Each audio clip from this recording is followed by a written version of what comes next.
Are you gifted and don't know it? That's the question.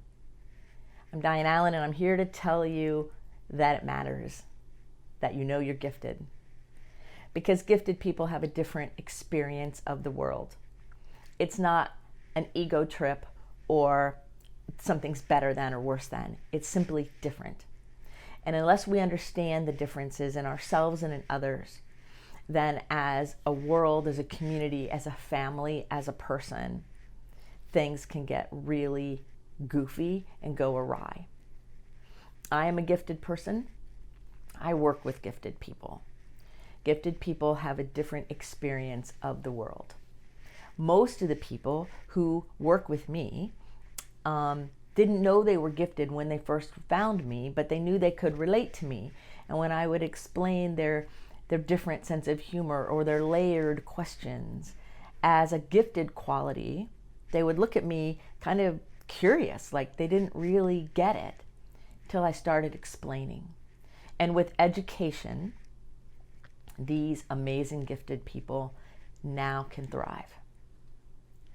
So this conversation about are you gifted and don't know it is designed to try to help you see that if you relate to some of the things I'm going to talk about, that you might have gifted qualities or might be gifted or might have an overexcitability. And that could explain a lot of the misunderstandings of your lifetime. It could explain a lot of the feelings of being inferior or not good enough or an imposter syndrome. Because for a gifted person, life is different. There is a brain development in a gifted person that is atypical. It's not the norm. So most of the time, the clients I work with and myself, I have a different experience of the world. I see things really acutely. I feel big emotions. Yeah. And it's not because I'm weird or something's wrong with me. When I was younger, I would have these experiences and I was told it was because I was different than everyone else. That got interpreted by my 5-year-old self like something was wrong with me. Nothing's wrong with me. I'm gifted. And once I understood it and could work with it, I can excel. Gifted people love to have a sense of perfectionism in their environment. But it's not that fear-based perfectionism of it has to be perfect in order to be good enough. It's the perfectionism that has to do with precision and beauty and harmony. It's an amazing thing. And so it's a different type of perfectionism though, right? So it's so important. Gifted people sometimes struggle with being vulnerable about what they're really thinking or feeling. Often because we've been made fun of or joked about or harmed because of it. And so when a gifted person finally chooses you to be vulnerable with, honor that, right? It's a big deal. Gifted people also have a lot of anxiety. Now, it's not anxiety that's mental illness necessarily. It's the fear that things won't go the way that they can see them to go. So if you're a visionary and you can see it a certain way and you aren't really sure it can happen that way because of you or others or the situation, whatever, then an anxiety evokes. It's not mental illness. It's part of being gifted and wanting to see things work in a certain way. So it's so important that we understand the differences and that we honor them in ourselves. The gifted journey is not easy at all. And a lot of people think, oh, well, you have smart kids, or you're a smart person, life is easier for you. No, it's not easier. No. Some things come easier, right? But not everything. And sometimes what doesn't come easy really causes trouble, or can. So if you're gifted and you don't know it, you could be walking around trying to put your beauty, your magnificence into a box that is not meant for you, and it will feel really squishy and really tight and it won't work very well. So I want to talk about this because it's so important for people to understand that the struggle is real. And just because someone's smart doesn't make them better than or worse than. and it doesn't mean life is easier. I have a lot of intuition, and that's part of my giftedness, and I see and know things other people don't see or know right away. That sometimes causes trouble, because for years when I was younger, I didn't even know that I was seeing things other people didn't see, because I didn't know it was a gifted thing. I didn't even know it was a thing. And I got in trouble a lot. People made fun of me and those kinds of things. I got bullied for it. I was even stabbed when I was in junior high school, just walking down the hall. And the comment was that I was different. What did that mean?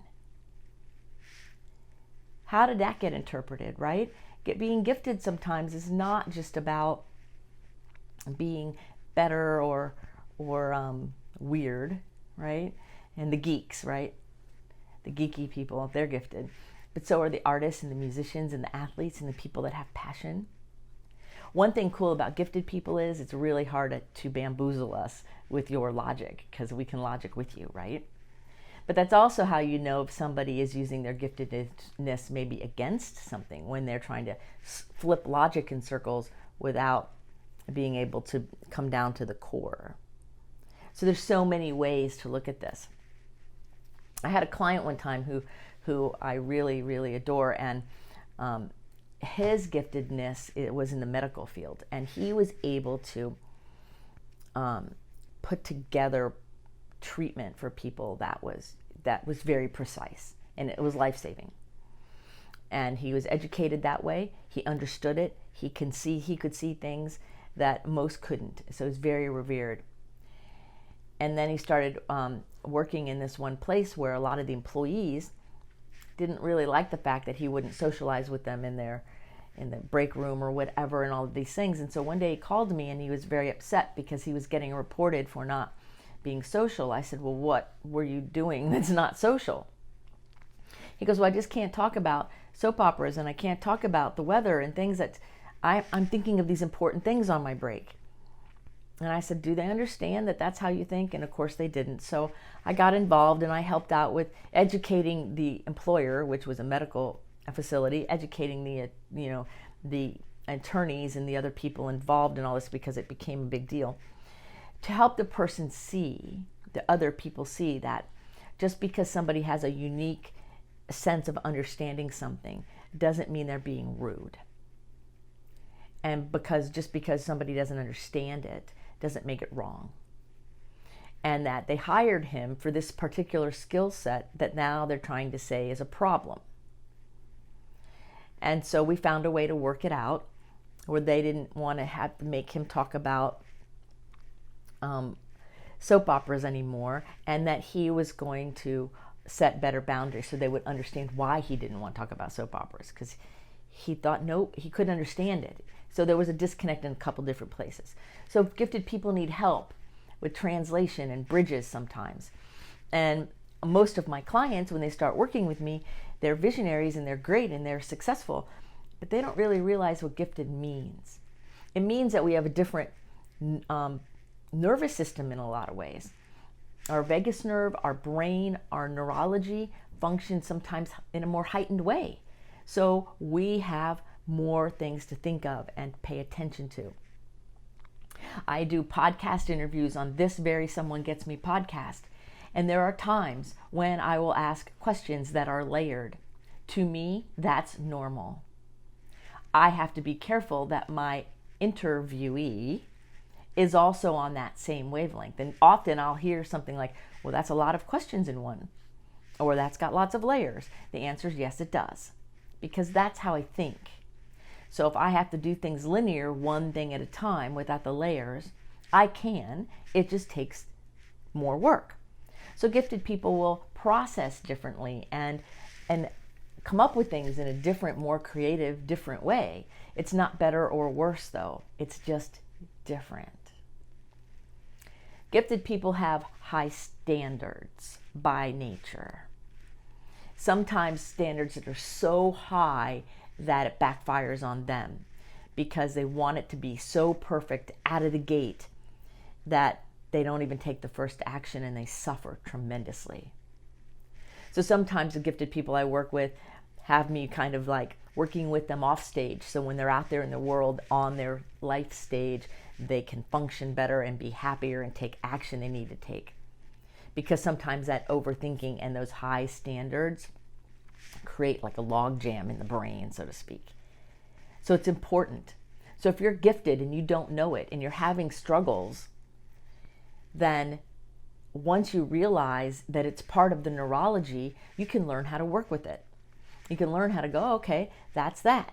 Oh, that's my emotional overexcitability. Oh, I know I'm feeling an imposter syndrome, but because I'm feeling an imposter syndrome, I'm not an imposter. It's time for me to step into who I am. Oh, that's what it's like. And pretty soon we start making friends with all those parts of us that for our whole lifetime were either misunderstood, denied, misrepresented, or thought something was wrong. Same thing with anxiety. Most of my clients say I have anxiety. Okay, well, there's a difference between a gifted person having anxiety because they can see a vision and they're not sure how it's going to come about, and you look around and there's not too many people who understand you, so how are you going to get it to happen? And anxiety that's a mental illness, or anxiety that has to do with something is wrong on a different level. They can get confused if somebody doesn't realize they're gifted and it's a different reality. Now, a gifted person can have both. That's where the art is, in helping each other out. Because perfectionism, from a sense of justice and a sense of precision and harmony, that is an intrinsic gifted state. Perfectionism, because of fear and it has to be perfect because I have to look good, that's externally motivated, could happen to a gifted person, but it's not the intrinsic one. So there's two different kinds. And this precision for justice and harmony and having things work is an asset. Most people hide it. And I want to invite you to bring that forward.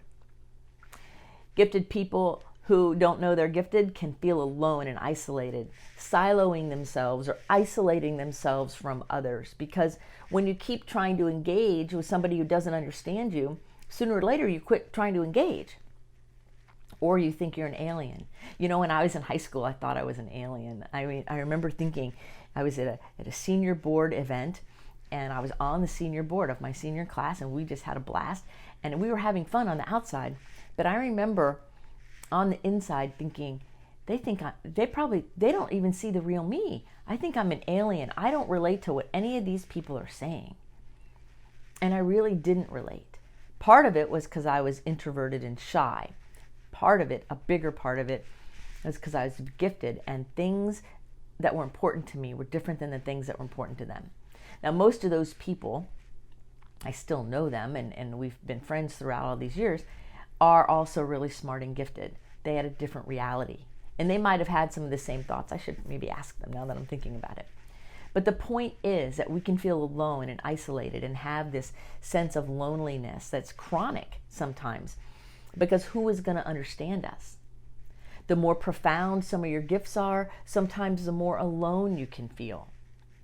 And so when somebody goes, yeah, but you're really smart, or yeah, but your best is better than others, it doesn't help the loneliness until somebody says, I get it, I hear you. So gifted people need to come together with other gifted people. That's how come I have this Someone Gets Me community that goes with this podcast. That's why the Facebook group. So we can come together and be a united, safe group. Yeah, that's why. Because we learn things fast. One time is a habit. One time is a habit for most gifted people. So if you do one thing, if you do something and you got gifted people around you, they might say, you always have done that. But maybe it was only once or twice. Because that's how the brain processes. Some gifted people aren't as verbal as others. Some are more verbal. Some people think in songs. There's so many variances. There's an intuitive and empathic quality too to a lot of us, where we know things or we feel things in a different way. Gifted people collect things, collect hobbies, lots of different hobbies. I quilt, I race boats, I love gardening, I take care of my dog, I love cooking. I could keep on going. Gifted people collect things too. They're collectors. When I was younger, I had a collection of thimbles. Why, I don't know. I had a collection of spoons. I had a collection of these really cool China dolls. I have a collection of sailing hats from different regattas, and collection of all kinds of other things. Oh, Swarovski crystals. I could go on. Gifted people collect things. We collect stuff. And it's not just stuff, it's things that have meaning. Like I have rocks from all these different places I've traveled. And they have meaning to me. All my gifted clients have things that have meaning to them that they collect. I do home visits sometimes. And in the homes, you know, the gifted person who gets excited about their collections of their things will show you in the most beautiful, sentimental way. And so when someone says throw away your collections, or you don't need all of that, they may not understand the neurology behind it or the meaning behind it.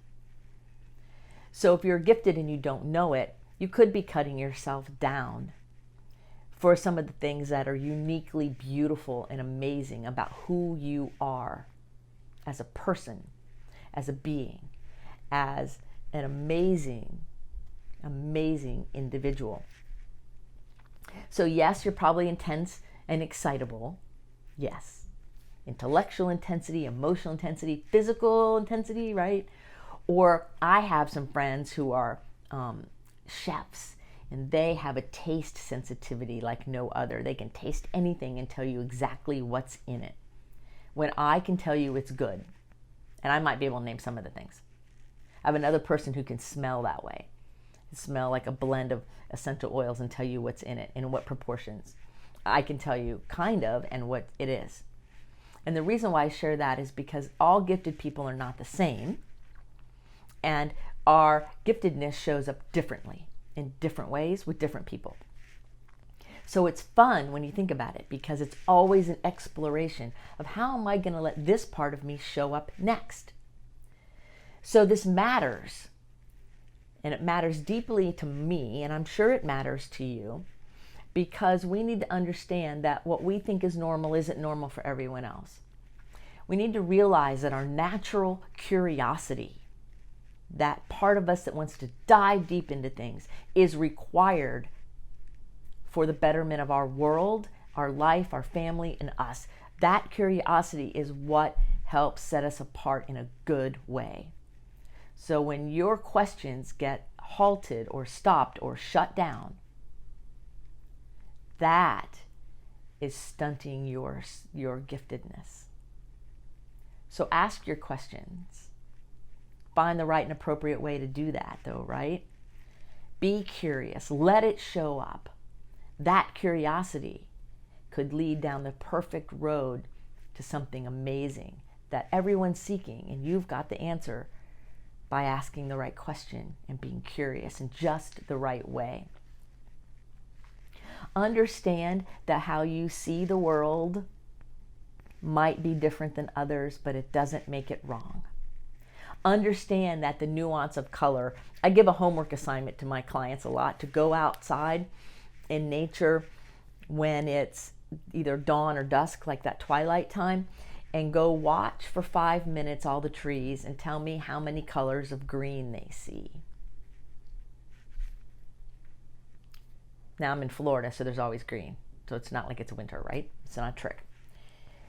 And I can always tell the people that have that visual and that sensual overexcitability, because they can come back with, there's 438 colors of green that I saw in those 5 minutes. Other people will say 6, 10. We all see it differently, and there's no wrong answer. The reason why I give the homework assignment is to tune in even deeper to the way you do things, so you can be understood. We're most fulfilled when we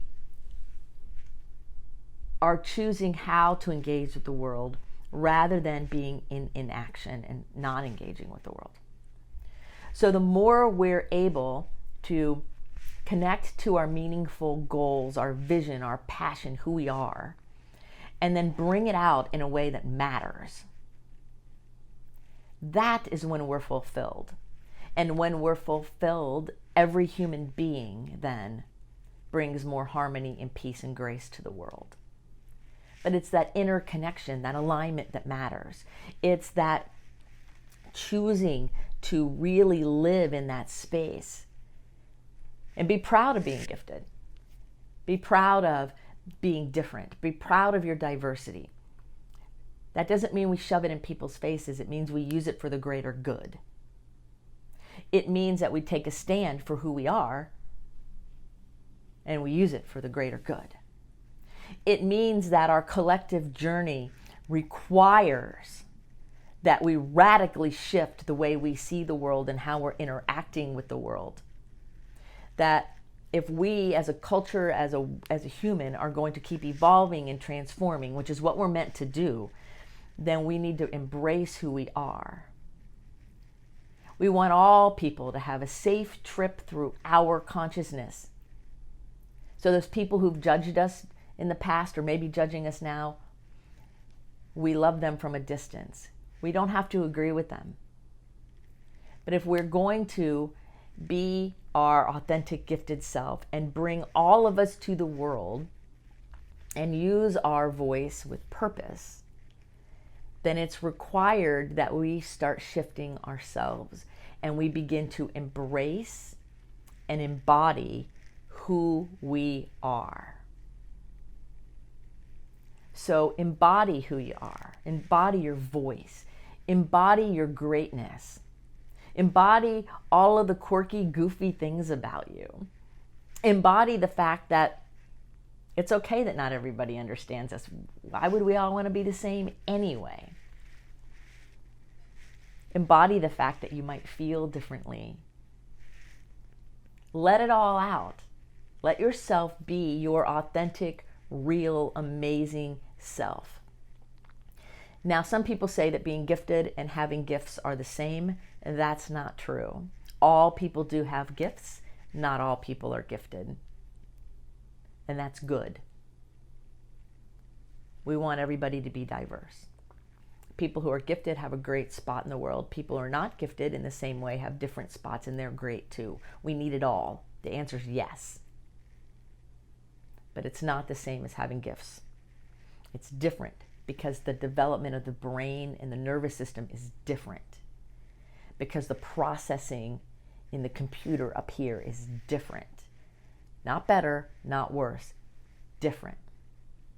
So if you're going to make a profound stake in the ground and you're going to leave this world better than you found it, it's time to embody who you are, to take that stand, say yes to the greater purpose of your life, and allow yourself to be in the flow. Allow yourself to be surrounded by other gifted people who get you, and allow yourself to be loved by other people who don't get you. It's okay. When people say you're too much, or you think too much, or you're doing this, or you're doing that, stop for a minute and say, is it serving me? Maybe my rapid thinking right now is serving the situation. Maybe it's not. If it's not serving, do something different. If it is serving, keep going. We have a collective journey that all of humanity is on. It requires us to wake up and realize that the world is always expanding. And the shifting that needs to happen away from small-mindedness can be broken free by those of us who are gifted. First of all, owning it, and second of all, living in that space with love and kindness and compassion and precision and harmony. So if you're gifted and you don't know it, it matters, because you might be trying to play small. You might be suffering from some kind of depression or anxiety because you're not being your authentic self, because you're hiding, knowingly or unknowingly. You might be wanting to spread your wings and get out there in the world and stopping yourself. Or better, worse, I guess, better, worse. I don't know if it's better or worse. See, my brain just did a brain whoop. Or worse, allowing yourself to be impacted by other people who are thinking small. So there's a right way to do it, as in right as in higher dimensionally right, not right or wrong, right? There is a way to say yes to who you are and embody that and love yourself.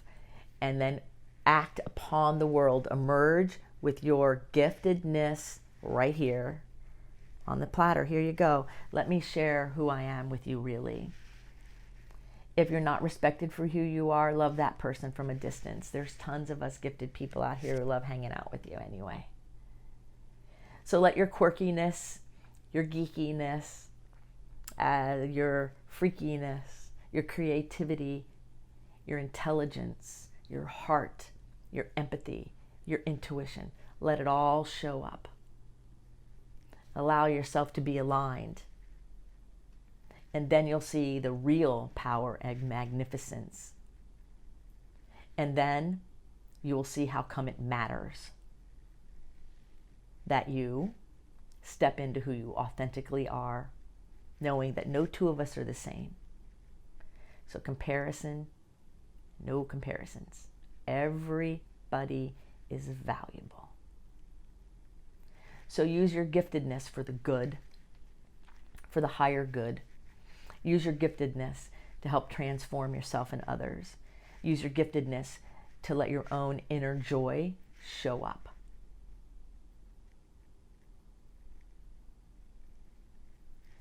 I invite you in this very moment to take a couple breaths, go within and honor all of those parts of you.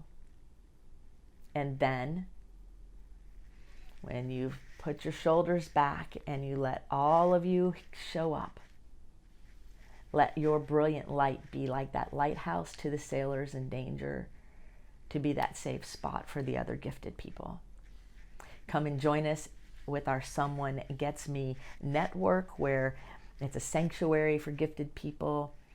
Like this podcast, do whatever you need to do to connect with other gifted people, and reach out to me if you have any comments, questions, or desires that you would like to see fulfilled, because it does matter that you know you're gifted, and it does matter that even if you're not gifted, that you know these traits, so that the gifted people around you, you don't accidentally squash them. You instead feed them goodness. So until the next episode of Someone Gets Me, be well.